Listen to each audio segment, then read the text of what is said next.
শুভ সন্ধ্যা আমার সকল বন্ধুকে। আজকে আমি বানিয়েছি মূলা দিয়ে পায়েস। এটা তৈরি করতে যা যা লাগে, মূলাকে প্রথম ব্লেন্ডার করে নিয়েছি, কয়েকটা তেজপাতা, দারচিনি, লং সব কিছু এখানে একসাথে রেখে দিলাম। তারপর একটা জগে পাউডার দুধ গলে নিলাম, ভালো করে গুলিয়ে নিলাম যাতে পানির সাথে দুধ মিশে যায়। তারপর চুলায় আগুন জ্বালালাম। আমার চুলায় খুব সুন্দর আগুন হয়। তারপর একটা ডেস্কি বসে নিলাম। ডেস্কি একটু গরম হয়ে গেলে তাতে দুধ ঢেলে নিব। আজকেও আমি মূলার লাচ্ছির মাঝে একটু সেমাই ভেঙে দিয়েছি। তারপর পাতিল একটু গরম হতে দিলাম।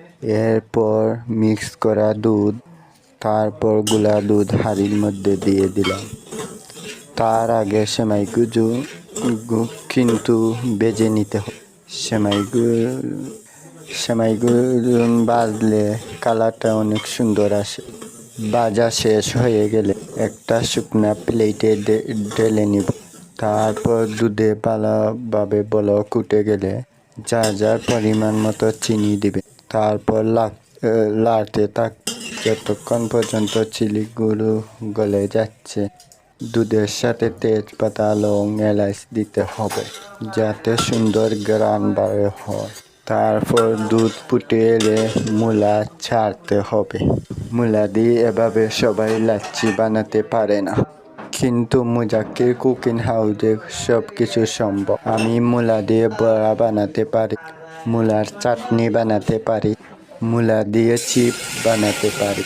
আমার কাছে সব কিছু ইজি মনে হয়। আপনারা মুজাক্কির কুকিং হাউস ফলো করবে। এখানে নতুন নতুন আইটেম শেখানো হয়। যত কিছু দুধ জাল দিবে তত সেমাই মজা হয়। দুধ যত ঘন হয় সেমাই তত মজা হয়।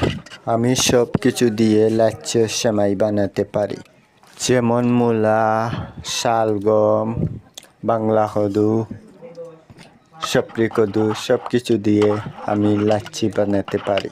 সব কিছু ব্লেন্ডার করে লবণ দিয়ে মাখিয়ে নিলে গন্ধ চলে যায়। এগুলো খেতে দুর্দান্ত মজা হয়। তাহলে আপনারা সবাই জানাবেন আজকের রেসিপিটা কেমন হলো। আজকের রেসিপিটা অনেক ইউনিক, যার ভিডিওর আগে আমি দেই আজকে নতুন আপলোড করলাম। আপনারা বাসা